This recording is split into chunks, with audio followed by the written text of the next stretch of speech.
انسان بغیر اجتماع کے اور ماحول کے یہ ترقی نہیں کر سکتا۔ اب بچہ پیدا ہوتا ہے تو وہ محتاج ہوتا ہے ماں باپ کا، اس لیے ماں باپ اس کو پروان چڑھاتے ہیں، پرورش کرتے ہیں۔ اللہ نے انسان کے بچے میں اور جانوروں کے بچے میں فرق رکھا ہے۔ اب جانور کا بچہ 6 مہینے میں وہ اپنے ماں باپ کے قد و کاٹ کو پہنچ جاتا ہے، بڑی عمر کو پہنچ جاتا ہے۔ 2 سال میں وہ کہاں سے کہاں جوانی کی بھی حد کو چھو جاتا ہے، لیکن انسان کا بچہ وہ 2 سال میں صرف مختصر سا بولنا شروع کرتا ہے، اب وہ محتاج ہوتا ہے۔ اب 5 6 سال تک اسی طرح 10 سال تک وہ بہت ساری زندگی کے امور میں وہ اجتماعیت کا محتاج ہے۔ وہ اجتماع کے بغیر، سوسائٹی کے بغیر، اپنے بڑوں کی نگرانی کے بغیر وہ زندگی نہیں بسر کر سکتا۔ اب اس کو ماں باپ کی ضرورت ہے، اور اس کو اور اس کے ماں باپ کو وسائل کی، اسباب کی ضرورت ہے، مال و دولت کی ضرورت ہے۔ تو اب معاشرہ کس سے بنتا ہے؟ مرد اور عورت سے۔ اس لیے عورت سے بچے پیدا ہوتے ہیں، اور مرد وہ اس کا نگران قرار پاتا ہے، ان کی اولاد پیدا ہوتی ہے، پھر ان تینوں کو وسائل اور مال و دولت کی ضرورت پیش آتی ہے۔ اس لیے قرآن حکیم توجہ دلاتا ہے کہ یہ انسانی اجتماع ہر ایک کا حق ادا کیا جائے، خاوند کا حق، بیوی کا حق، بچوں کا حق، مال کا حق، اور مال کا صحیح استعمال کرنا۔ اسی طرح معاشرے میں اب یہ جو کمزور طبقے ہیں، جن کو عنوان بنایا قرآن حکیم نے یتیم اور مسکین کا، کہ معاشرے میں یتیم اور مسکین یہ معاشرے کے کمزور طبقے ہیں، یہ دوسروں کے ضرورت مند ہوتے ہیں۔ اب دوسرے ان کا خیال رکھیں گے تب ان کے جا کے مسئلے حل ہوں گے۔ اسی طریقے سے معاشرہ جب آگے بڑھتا ہے تو پھر اس کو تحفظ کی ضرورت ہوتی ہے۔ باہر سے کوئی حملہ آور ہو تو یہ اس کا مقابلہ کرے، اندر یہ تعمیر کے کام کرے، اپنی ضرورتیں، سال بھر کی ضرورتیں پیدا کرے گا، تو زرعی نظام بنائے گا، صنعتی نظام بنائے گا، تعلیمی نظام بنائے گا۔ اگر آپس میں رائے کا اختلاف ہو، جھگڑے ہوں، تو اس سے ان کا عدالتی نظام وجود میں آئے گا، لین دین کریں گے، کاروباری نظام وجود میں آئے گا۔ اب یہ ایک انسانی معاشرہ یہ اصل ہے، اور باقی سارے اس کے ارد گرد معاون ہیں۔ انسانی معاشرہ اصل ہے، اس کو سہولت دینا، اس کو ترقی دینا، اس کی حفاظت کرنا، اس کو کامیاب بنانا، یہ ضروری چیز ہے۔ اس لیے پہلی ترجیح وہ انسان کو حاصل ہے۔ اسلام کی، قرآن کی نگاہ میں انسان اصل ہے، باقی ساری چیزیں اس کائنات کی دوسرے درجے پر ہیں، وہ انسان کی نسبت سے حیثیت رکھتی ہیں۔ انسان کی نسبت سے اگر ان کو نہ دیکھا جائے تو ان کی کوئی ویلیو نہیں، کوئی قدر نہیں۔ اب دیکھو، جب انسان کسی چیز کو استعمال کرتا ہے اس کی ویلیو اور قدر پیدا ہوتی ہے، اور اگر انسان اسے استعمال نہ کرے، انسان اسے اپنی ضرورت میں لے کر نہ آئے، وہ خام مال ہے، کوڑیوں کے بھاؤ بکتا ہے۔ لیکن جب انسانی ضرورت آ جاتی ہے، انسان کی ضرورت اور منڈی میں وہ آتا ہے، تو انسان کی نسبت سے اس مال کی بھی قیمت پیدا ہو جاتی ہے، اس مال کی بھی قدر پیدا ہو جاتی ہے، اس کی ویلیو بن جاتی ہے۔ اس لیے انسان کی محنت اصل ہے، یہ ہر چیز میں کمال پیدا کرتا ہے۔ اس لیے جن معاشروں میں انسان کی حیثیت نہیں، مرد اور عورت کی حیثیت نہیں، بچوں کی اور یتیموں کی اور کمزور طبقوں کی کوئی حیثیت نہیں، قرآن کہتا ہے یہ معاشرہ تباہ و برباد ہونے کے قابل ہے۔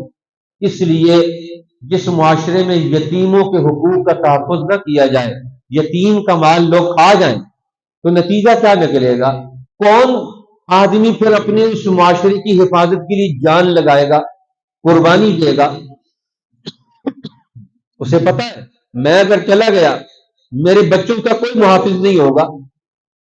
اس لیے قرآن نے یتیم کا مال کھانا حرام قرار دے دیا۔ ان الذین یاکلون اموال الیتامی ظلما، جو یتیموں کا مال ناحق کھاتے ہیں، انما یاکلون فی بطونہم نارا، وہ اپنے پیٹ میں آگ بھرتے ہیں، جہنم کی آگ، اور عنقریب جہنم کی آگ میں داخل ہوں گے۔ کیوں؟ ایک آدمی جب یتیم کا معاشرہ تحفظ نہیں کر سکتا، وہ اپنا تحفظ بھی نہیں کر سکتا۔ باہر سے کوئی دشمن حملہ آور ہوگا تو اس معاشرے کی ترقی، حفاظت اور بقا کے لیے کوئی قربانی نہیں دے گا۔ اس لیے یہ ضروری ہے کہ اصل میں یتیم کی حفاظت سے ہر ایک کی اپنی حفاظت پیدا ہوتی ہے۔ اسی طریقے سے جب دنیا سے کوئی آدمی چلا جاتا ہے، اس کی ساری زندگی کی محنت، اس کا حاصل، اس کا ورثہ ہے، اس کا مال ہے، اس کا ترکہ ہے، اس کے ورثاء ہیں۔ اب اس کا مال اس کے وارثوں کو منتقل ہونا چاہیے، جس کے لیے جنہوں نے اس کا ساتھ دیا، جنہوں نے اس کا تعاون کیا، جو رات اور دن اس کے مال کی حفاظت کرتے رہے، ان وارثوں کو مال نہ ملے تو قرآن حکیم کی اس سورت نے ہر آدمی کے وارثوں کا تعین کیا کہ کون سے آدمی وارث ہیں۔ تو اب یہاں سے رشتے پیدا ہوتے ہیں۔ رشتوں کی کئی قسمیں ہیں۔ ایک رشتے تو وہ ہیں جن کو ذوی الارحام کہا جاتا ہے، وہ ہمارے رشتہ دار تو ہیں لیکن ہماری وراثت کے شریک نہیں۔ دوسرے وہ ہیں جو ذوی الفروض ہیں، کہ جو رشتہ دار بھی ہیں اور ہمارے مال میں، ہمارے ترکے میں، ہماری وراثت میں وہ شامل ہیں، جس طرح باپ ہے، ماں ہے، بیٹا ہے، بھائی ہے، بہن ہے، یہ قریب ترین رشتہ دار۔ اگر یہ نہ ہو تو پھر اس کا چچا ہے۔ اب یہ ذوی الفروض میں سے آتے ہیں، یہ عصبات میں سے آتے ہیں۔ اور دوسرے رشتہ دار وہ ذوی الارحام ہے، جو رشتہ دار تو ہیں لیکن وہ وراثت کے شریک نہیں، لیکن رشتہ داری میں وہ شریک ہیں۔ اس لیے قرآن ہر ایک کے حقوق کا الگ الگ تذکرہ کرتا ہے۔ پھر معاشروں کو خرابی سے کیسے بچایا جائے گا، بد اخلاقیوں سے کیسے بچایا جائے گا، پھر رشتے ناطے آپس میں ہوں گے تو کیسے رشتوں کی بنیاد کیسی ہوگی، آپس میں مرد اور عورت کا تعلق پیدا ہوگا نکاح کا، تو نکاح کی شرائط کیا ہے، قرآن ان کو بھی بیان کرتا ہے۔ کن عورتوں سے نکاح ہو سکتا ہے، کن عورتوں سے نکاح نہیں ہو سکتا۔ یہ بھی جانوروں سے زندگی کو الگ تھلگ کرنا ہے۔ اب جانور وہ اپنی ماں اپنی بہن کا فرق نہیں کرتا، لیکن انسان وہ اپنی ماں، اپنی بہن اور اپنی بیٹی کا فرق کرے گا، ان سے نکاح نہیں کر سکتا۔ اس لیے قرآن نے محرمات ابدیہ کا بھی تذکرہ کیا، کون کون سی خواتین ہیں جن سے نکاح کرنا ہمیشہ کے لیے حرام ہے، اور کون کون سی وہ خواتین ہیں، عورتیں ہیں جن سے نکاح عارضی طور پر حرام ہوتا ہے۔ اب قرآن یہ بھی تفصیلات سمجھاتا ہے۔ اسی طریقے سے اللہ تعالیٰ نے پھر یہاں اس کی طرف بھی توجہ دلائی کہ اللہ اپنے بندوں سے کیا چاہتا ہے، یرید اللہ لیبین لکم، اللہ چاہتا ہے تمہارے لیے بیان کرے تمہاری زندگی کے امور، ویہدیکم سنن الذین من قبلکم، اور تم سے پہلے کامیاب لوگوں کا اسلوب اور طریقہ کار تمہارے سامنے لے کر آئے۔ پھر اللہ تعالیٰ کیا چاہتا ہے، واللہ یرید ان یتوب علیکم، اللہ چاہتا ہے تمہاری توبہ قبول کرے، تمہیں مغفرت اور بخشش کے راستے پر ڈالے، سزا کے راستے پر نہ ڈالے۔ اللہ کا ارادہ تو یہ۔ اور تیسرا اللہ کا ارادہ کیا ہے، یرید اللہ ان یخفف عنکم، اللہ چاہتا ہے کہ تم پر سہولت کرے، آسانیاں کرے۔ یوں انسان کمزور پیدا کیا گیا۔ اب حضرت عبداللہ ابن عباس فرماتے ہیں قرآن پاک کی یہ تین اللہ کے ارادے یہ مجھے بہت محبوب اور پیارے ہیں۔ اللہ تعالیٰ کا ارادہ ہے، ہم اس ارادے کو وہ کیوں نہیں سمجھتے ہیں کہ اللہ کا ارادہ ہمارے لیے چیزوں کی وضاحت اور تفصیلات کا ہے۔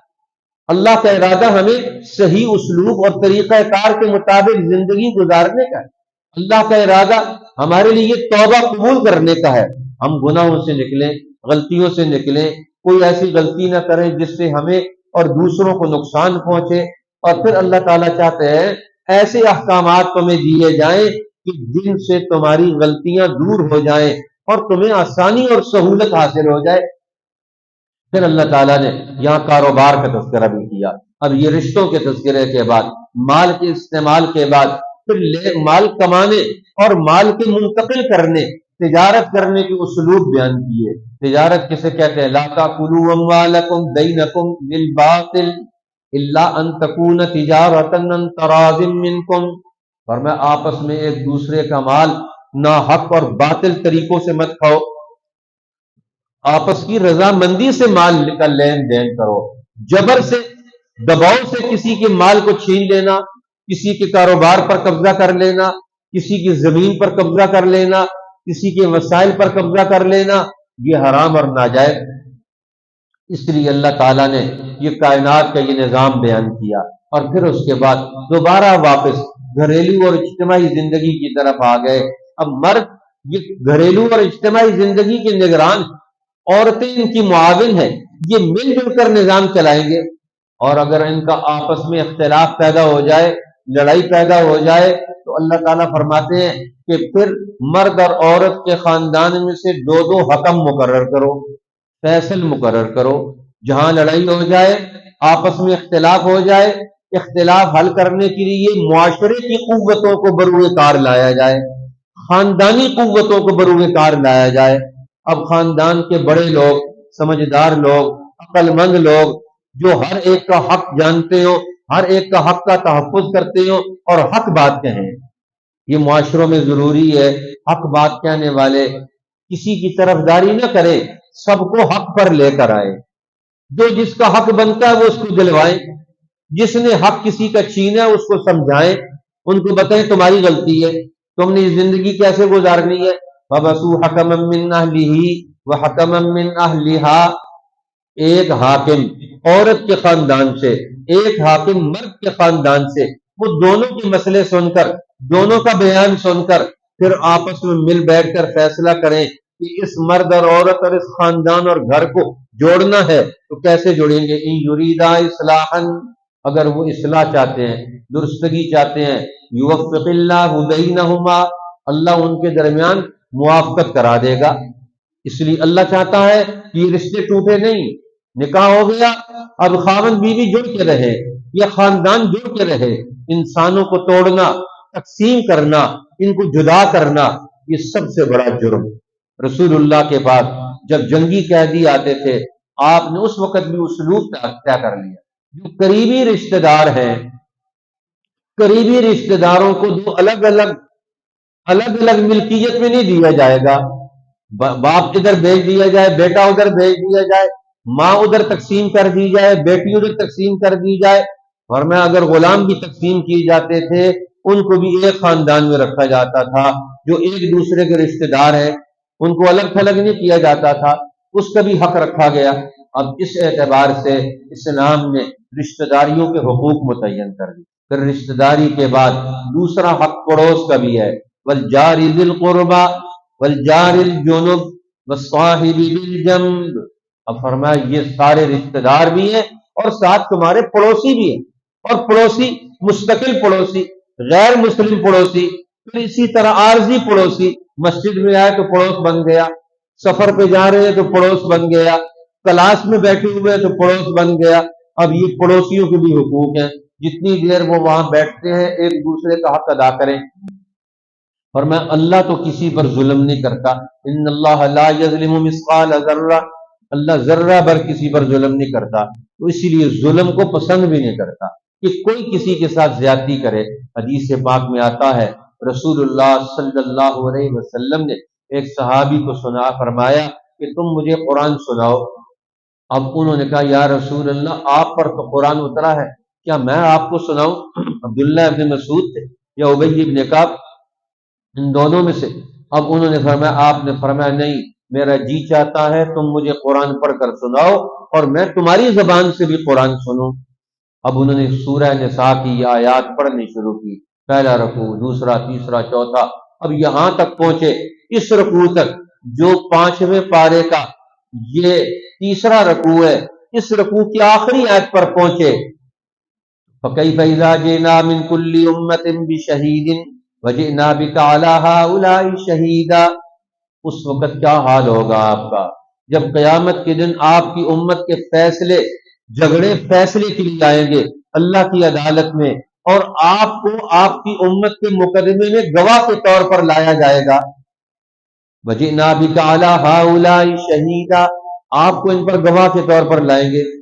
حدیث پاک میں آتا ہے جب یہ اس آیت پر پہنچے تو رسول اللہ کی آنکھوں سے آنسو جاری. تو اس وقت انہوں نے خاموشی اختیار کی. اور اس آیت کا مطلب یہ ہے کہ ہمیں قیامت کے دن اپنی پوری زندگی کی اچھائیاں اور برائیاں ہمیں اللہ اور اللہ کے رسول کے سامنے کھڑا ہو کر پیش کرنا پڑے گا اپنے آپ کو. کیسے پیش کریں گے آج کی غلطیوں کو اللہ کے سامنے اور اللہ کے رسول کے سامنے؟ اس لیے ہر مسلمان کو سوچنا چاہیے ہمیں کیسی زندگی بسر کرنی ہے. پھر اللہ تعالیٰ نے اجتماعی زندگی کی خرابیاں کیسے پیدا ہوتی ہیں جب علم نہ ہو. اس لیے قرآن علم بن کر آیا. اس علم کو پڑھو. لا تقربوا الصلاة وانتم سکارى حتى تعلموا ما تقولون. فرمایا جب تم نشے کی حالت میں ہو نماز کے قریب مت جاؤ جب تک کہ تمہیں پتہ نہ چل جائے تم کیا کہہ رہے ہو. اس لیے مولانا عبید اللہ سندھی فرماتے ہیں قرآن حکیم کا اتنا معنی مطلب جاننا نماز پڑھنے کے لیے ضروری ہے کہ ہمیں پتہ چلے کہ قرآن کیا سمجھانا چاہتا ہے. حتی تعلموا ما تقولون، تاکہ تم جان جاؤ جو تم زبان سے کہہ رہے ہو. زبان سے کیا کہہ رہے ہو اتنا تو تمہیں پتہ ہونا چاہیے. اتنا قرآن کا حصہ جاننا، اس کا پڑھنا ہر مسلمان پر فرض ہے جس سے اس کو دین کے بنیادی تصورات پتہ چل جائے. پھر اللہ تعالیٰ نے اسی صورت میں امانت کا تذکرہ کیا کہ امانت داری کے بغیر زندگی کا نظام، اجتماعی نظام نہیں چل سکتا. اس لیے اجتماعی زندگی گزارنے کے لیے امانت داری ضروری ہے. اس لیے امانت داری کو قائم رکھنا یہ بھی مسلمانوں کی ذمہ داری ہے. ان اللہ یامرکم ان تؤدوا الامانات الی اہلھا.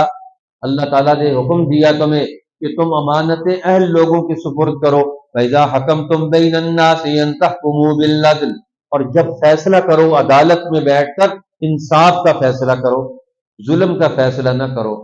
آج تو مسلمانوں کی عدالت سے مسلمانوں کو آج حق نہیں ملتا، انصاف نہیں ملتا. چکر لگا کر نسلیں ختم ہو جاتی ہیں، انصاف نہیں ملتا. مدینہ طیبہ میں رسول اللہ تشریف لائے تو اب آپ کی عدالت میں مدینہ کے یہود وہ بھی اپنے مقدمے لے کر آتے. وہ چاہتے تو اپنے مقدمے اپنے لوگوں کے پاس لے جائیں، چاہتے تو رسول اللہ کے پاس لے آئیں. ان کو اختیار دیا گیا تھا تم جہاں سے مسئلہ حل کرانا چاہتے ہو اپنا مسئلہ حل کر لو. اب ایک منافق اور ایک یہودی کے درمیان کسی معاملے میں جھگڑا ہو گیا. اب انہوں نے کہا، منافق کہتا تھا یہ چیز میری ہے، نام نہاد مسلمان. یہودی کہتا تھا یہ چیز میری ہے. اب آپس میں جھگڑا ہو گیا. اب وہ کہتے ہیں چلو فیصلہ کراتے ہیں کسی سے. تو یہودی کہنے لگا چلو رسول اللہ کے پاس، محمد صلی اللہ علیہ وسلم کے پاس جاتے ہیں، محمد صلی اللہ علیہ وسلم سے فیصلہ کرائیں گے. وہ نام نہاد منافق کہنے لگا کہ نہیں، کعب بن اشرف یہودی سردار ہے، اس سے فیصلہ کروائیں گے. کیونکہ اسے پتا تھا یہودی سردار پیسے لے کر فیصلہ اس کے حق میں کر دیتے ہیں اور رسول اللہ تو حق کا فیصلہ کرتے ہیں. اس لیے وہ کسی کی طرفداری نہیں کرتے کہ آنے والا ہماری عدالت میں کافر ہے مسلمان ہے تو مسلمان اور کافر کا جھگڑا ہو تو مسلمان کے حق میں فیصلہ کرے گی، نہیں، حقدار کے حق میں فیصلہ کریں گے. اس لیے یہودی کو پتا تھا کہ محمد صلی اللہ علیہ وسلم کی عدالت میں فیصلہ انصاف کے مطابق ہوتا ہے، اور یہودی منافق کو پتا تھا کہ یہودی سردار کی عدالت میں فیصلہ مفاد کے تابع ہوتا ہے. اس لیے اس نے کہا نہیں ادھر جاتے، اس نے کہا نہیں محمد صلی اللہ علیہ وسلم کے پاس جائیں گے. آخر منافق مجبور ہو گیا، اس نے کہا چلو ادھر ہی جاتے. وہاں گئے اور انہوں نے جا کر فیصلہ کرنے کے لیے اپنا مقدمہ پیش کیا تو رسول اللہ نے دونوں کی باتیں سنی، اور سننے کے بعد معلوم ہوا کہ حقدار یہودی ہے، لہذا یہودی کے حق میں فیصلہ کر دی، یہ چیز اس کی ہے. اب وہاں سے باہر نکلے تو وہ یہودی کہنے لگا مجھے اس فیصلے پر شک ہے، اس فیصلے کو میں نہیں مانتا، ہم ایک اور عدالت میں جاتے ہیں. کہا کسی اور عدالت میں چلے جاتے ہیں جہاں تیرا من تجھے قبول ہوتا ہو تو وہاں چلے جائیں گے. ان کا کہاں؟ انہوں نے کہا رسول اللہ نے اپنے زمانے میں حضرت عمر کو بھی اجازت دی ہوئی تھی مدینہ میں فیصلے کرنے کی. اگر ہم نہ ہو اور تم سے فیصلہ کروایا جائے تو تم بھی فیصلہ کرو. تو انہوں نے کہا حضرت عمر کی عدالت میں جاتے ہیں، ان سے فیصلہ کرواتے ہیں. اب یہ منافق نے سمجھا کہ حضرت عمر کافروں کے مقابلے میں، یہودیوں کے مقابلے میں تو بڑے سخت ہیں، ایک طرف مسلمان ہوگا ایک طرف یہودی ہوگا تو فوراً مسئلہ سنتے ساتھ مسلمان کے حق میں فیصلہ کر دیں گے. اس کو نہیں پتا تو انہوں نے بھی تو قرآن پڑھا ہوا ہے، انہوں نے بھی تو رسول اللہ کا فرمان پڑھا ہوا ہے، وہ کسی حقدار کو اس کا حق کیوں نہ دلوائیں گے، کسی اور کا حق کسی اور کو کیوں دلوائیں گے؟ اب انہوں نے کہا اچھا وہاں چلے چلتے ہیں، وہاں گئے کہ ہمارا جھگڑا ہے، ہمارا مسئلہ ہے، آپ ہمارا فیصلہ کر دیں۔ حضرت عمر بیٹھے ان کا فیصلہ سننے کے لیے، مسئلہ سننے کے لیے، تو یہودی کہنے لگا حضرت اس مسئلے میں پہلے فیصلہ محمد صلی اللہ علیہ وسلم میرے حق میں کر چکے ہیں۔ انہوں نے پوچھا اس نام نہاد منافق سے، مسلمان سے، کہ یہ بات صحیح کہہ رہا ہے؟ انہوں نے کہا ہاں بالکل صحیح کہہ رہا ہے۔ تو انہوں نے کہا اچھا دونوں بیٹھو۔ اندر گئے اور جا کر تلوار لی اور لا کر اس منافق کی گردن اتار دی، اور اس کو کہا جس کو محمد صلی اللہ علیہ وسلم کے فیصلے کے بعد کسی اور کا فیصلہ کرانا ہو، اس کا فیصلہ پھر عمر کی زبان نہیں، اس کی تلوار کرتی ہے۔ اب انہوں نے اس کو فوراً سزا دے کر قتل کر دیا۔ اب انہوں نے رسول اللہ کے، اس کے خاندان والوں نے مقدمہ دائر کر دیا رسول اللہ کی عدالت میں، عمر کو قتل کیا جائے، انہوں نے ہمارے آدمی کو ناحق قتل کیا ہے۔ قرآن پاک کا یہ پورا رکوع نازل ہوا، الم تر الی الذین یزعمون انہم آمنوا بما انزل الیک وما انزل من قبلک، کیا آپ نے لوگوں کو نہیں دیکھا جو دعویٰ تو رکھتے ہیں ایمان کا، لیکن جب جھگڑے کا مسئلہ آتا ہے، فیصلہ کرانے کا مسئلہ آتا ہے، تو طاغوت کے پاس جاتے ہیں، شیطان کے پاس جاتے ہیں، کافروں کے پاس جاتے ہیں۔ یرید الشیطان ان یضلهم ضلالا بعیدا، شیطان انہیں اور گمراہ کرتا ہے۔ اور جب انہیں کہا جاتا ہے تعالوا الی ما انزل اللہ والی الرسول، اللہ اور اللہ کے رسول نے جو قرآن بھیجا ہے، علم بھیجا ہے، حکم بھیجا ہے، خود سے فیصلہ کرو، تو کیا کہتے ہیں؟ یصدون عنک صدودا، وہ آپ سے کھسکنا چاہتے ہیں، بھاگنا چاہتے ہیں۔ اب اس لیے اب انہوں نے کہا نہیں، ہمارا آدمی تو چاہتا تھا کہ حضرت عمر دونوں کے درمیان مصالحت کرا دیں، فیصلہ نہیں کرانا چاہتے۔ اللہ نے ان کا کفر کھول دیا اور بھی اعلان کر دیا فلا وربک لا یؤمنون، تیرے رب کی قسم یہ مومن نہیں ہو سکتے جب تک کہ رسول اللہ نے جو علم اور قانون دنیا میں لا کر انسانوں کا فیصلہ کرنے کے لیے جو فیصلے کی پوزیشن پر آئے، ان کے فیصلے کو جو نہ مانے وہ مومن نہیں ہو سکتا۔ حتی یحکموک فیما شجر بینہم، جب تک کہ آپ کو اپنے جھگڑوں میں حاکم نہ مانے۔ ثم لا یجدوا فی انفسہم حرجا مما قضیت ویسلموا تسلیما، اور پھر پورا طریقے سے اس کو قبول کر لیں۔ اب قرآن حکیم نے ان ساری آیات میں مسلمانوں کو سمجھایا کہ دین کا اجتماعی نظام، یہ سارے معاملات کیسے چلیں گے؟ مسلمانوں کی ایک ایسی اجتماعی قوت ہو جس کو قرآن کا علم ہو، اور جس کو دین کا علم ہو، جس کو تاریخ کا علم ہو، انسانی مسائل کا علم ہو، اور پھر ان کے مسئلے حل کرنے کی، پریشانیوں سے نکالنے کی قوت، استنباط کی قوت موجود ہو۔ ایسی مرکزی جماعت کا مسلمانوں میں موجود رہنا جو ان کے سارے مستقبل اور حال کے سارے مسائل حل کرنے کی صلاحیت رکھے، ایسی جماعت کا موجود ہونا ضروری ہے۔ اس لیے ایسی جماعت کا دنیا میں قائم رہنا، مسلمانوں کا ایسی جماعت کو بنا کے رکھنا ضروری ہے، ایسی اہل علم کی جماعت۔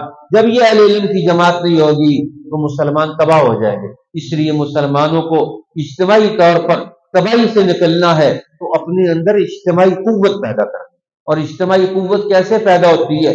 قرآن کے علم سے اور فیض صحبت اور تربیت سے پیدا ہوتی ہے، جس کے نتیجے میں وہ خیرخواہی کی بنیاد پر ہر ایک کا مسئلہ حل کرتے ہیں۔ اس لیے اللہ تعالیٰ نے فرمایا جب ایسی جماعت مسلمانوں کے معاملات سنبھالے گی تو نتیجہ کیا نکلے گا؟ ہر ایک کی جان کو، مال کو، عزت کو حفاظت ملے گی۔ اس لیے قرآن نے ہر مسلمان کی جان، مال اور عزت آبرو کو حرمت اور عزت دے دی ہے۔ قرآن نے کہا یہ تو ہو ہی نہیں سکتا کہ کوئی مسلمان کسی مسلمان کو جان بوجھ کر قتل کرے، یہ تو ناممکن بات ہے۔ ہاں خطاً قتل ہو سکتا ہے، ایک آدمی کسی مسلمان کو نہیں، شکار کے لیے کوئی چیز تیر پھینکا تو کسی انسان کو لگ گیا، مسلمان کو لگ گیا، لیکن جو جان بوجھ کر کسی مسلمان کو قتل کرے گا تو اللہ فرماتے ہیں من یقتل مؤمنا متعمدا، جو جان بوجھ کر کسی مسلمان کو قتل کرے گا فجزاؤہ جہنم، اب اس کا پہلی سزا اس کی جہنم ہے، خالدا فیہا، دوسری سزا ہمیشہ رہے گا، غضب اللہ علیہ، تیسری سزا اس پر اللہ کا غضب اور غصہ ہے۔ ولعنہ، اور چوتھی سزا اللہ کی لعنت اور پھٹکار ہے اس پر، انسان کو ناحق قتل کرنے والے پر، ایک مومن کو ناحق قتل کرنے والے پر۔ وعد لہ عذابا عظیما، اور اللہ نے اس کے لیے بڑا عذاب تیار کیا۔ 5 سزاؤں کا تذکرہ کیا، قصاص کے علاوہ یہ 5 سزائیں جان بوجھ کر ایک مسلمان کو قتل کرنے والے کے لیے 5 سزائیں موجود ہیں اللہ کی طرف سے۔ اس لیے آج ہمارے ہاں کتنے مسلمان روزانہ قتل ہو رہے ہیں، مسلمانوں کی غلط حکمت عملی کی وجہ سے قتل ہو رہے ہیں۔ یہ مسلمانوں کے قتل کے راستے کھولنا یہ سب سے بڑا جرم ہے۔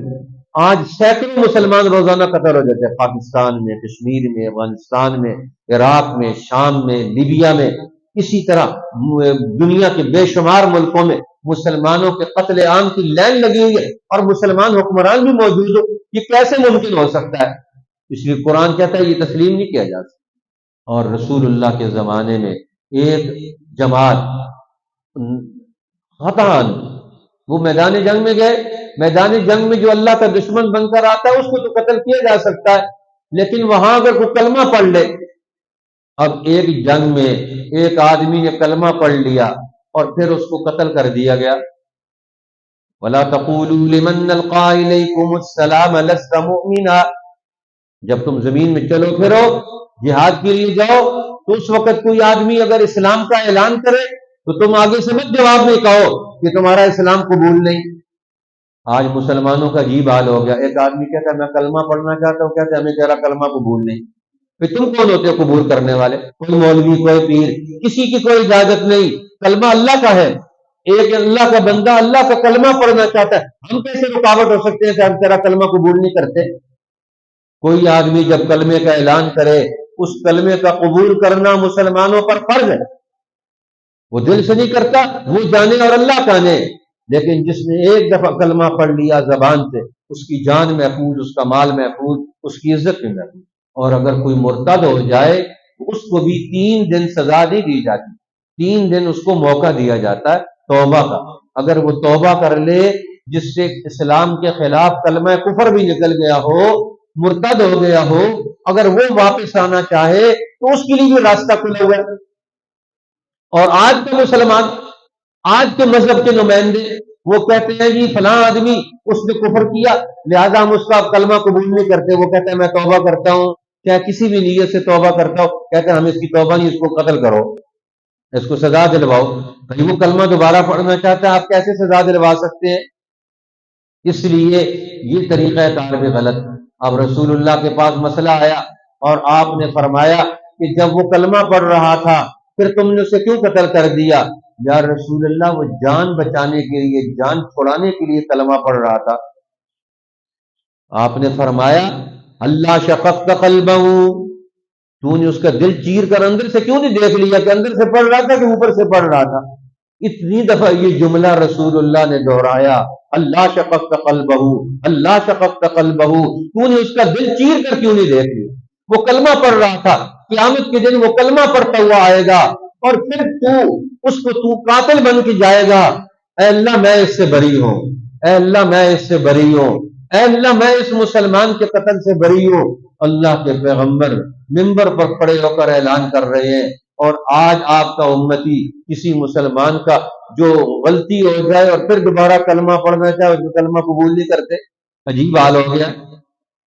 اللہ نے سمجھ دے دے، اس لیے امام اعظم امام ابو حنیفہ رحمۃ اللہ علیہ نے یہ اصول سمجھایا، اپنی فقہ کیا یہ اصول لکھا، لا نکفر اہل القبلۃ، ہم جو قبلے کو ماننے کا اعلان کر چکے ہیں ہم ان کے کفر کے قائل نہیں۔ یعنی جو مسلمان ہو گیا، ایک دفعہ دین قبول کر لیا، اب دوبارہ اگر اس کی 99 وجہ کفر کی ہو، ایک وجہ اس کی اسلام کی بنتی ہو، تو ہم ایک وجہ کو ترجیح دے کر اس کو مسلمان سمجھیں گے، اس کو کافر نہیں قرار دیں گے۔ اگر 99 وجہ اس کی کفر کی موجود ہو پھر بھی ہم اس کو کافر نہیں قرار دیں گے، ایک وجہ اگر اسلام کی ہے تو ہم اس کو مسلمان قرار دیں گے۔ اس لیے قرآن حکیم نے اسلوب بتایا، طریقہ کار بتایا کہ دنیا میں تم قائم رہنا چاہتے ہو، اللہ کی رضا چاہتے ہو، تو کمزوروں کے حقوق کا تحفظ کرو، اللہ کے ساتھ شریک نہ ٹھہراؤ، کسی کا حق نہ مارو، اور میدانوں میں اترو تو ہر جگہ اللہ کی عبادت کر کے اللہ سے محبت کا اظہار کرو، ہر ایک کے ساتھ عدل و انصاف کرو، ہر یتیم کمزور اور غریب کا حق ادا کرو، اور پھر کسی مظلوم کو، ہر مظلوم جو دنیا میں ظلم جس پر کیا جاتا ہے، اللہ نے اس کو اجازت دی ہے، لا يحب اللہ الجہر بالسوء من القول الا من ظلم۔ علماء فرماتے ہیں کہ دنیا میں قرآن کا فیصلہ ہے، اگر کسی پر ظلم کیا گیا، وہ ظالم کے خلاف اس کی پیٹھ کے پیچھے بات کرے، اس کی برائی کا اظہار کرے، اس کی برائی کا بیان کرے، اس کو اجازت ہے کہ یہ انسانوں کے حق میں برا انسان ہے، یہ ظلم کرتا ہے، ظالم کی برائی ہر جگہ بیان کرے، اس کو اجازت دی گئی ہے۔ لیکن ویسے کسی آدمی کی گناہ دیکھو، برائی دیکھو تو اس کو ہر جگہ بیان نہیں کرنا، ظالم کے خلاف یہ اجازت دی ہے۔ اس لیے قرآن حکیم نے سمجھایا اس سورہ نساء کے آخر میں، یا ایھا الناس قد جاءکم برہان من ربکم، اے انسانوں تمہارے پاس دنیا میں برہان آ گیا، قرآن یہ واضح دلیل کے طور پر آ گیا، ہر حق اور باطل میں فرق کرنے والا۔ وانزلنا الیکم نورا مبینا، ہم نے تمہارے لیے نور مبین بھیجا ہے، کھلا ہوا نور، واضح روشنی۔ اس قرآن کی روشنی میں اپنی زندگی کے ہر مسئلے کا حل تلاش کرو، ہر مسئلے کا حل تلاش کر کے اس کے مطابق عمل کرو، تاکہ تمہاری دنیا بھی بن جائے اور آخرت بھی بن جائے۔ اللہ جل شانہ ہمیں قرآن حکیم کے اصولوں پر اپنا اجتماعی نظام، گھریلو نظام، خاندانی نظام، شہری نظام، عدالتی نظام، سیاسی نظام، اجتماعی نظام، قومی اور بین الاقوامی نظام صحابہ کے طرز پر پھر سے دوبارہ قائم کرنے کی توفیق عطا فرمائے، اور ہماری راہ کی رکاوٹیں دور فرمائے، پھر سے دنیا میں اسلام کو غلبہ ہو، اور پوری دنیا میں مسلمان ہر کمزور کے حق کے حفاظت کی جنگ لڑ کر اللہ کے بندوں کو سکھ اور چین مہیا کر سکے۔ اللہ مجھے اور آپ کو اس کی توفیق عطا فرمائے۔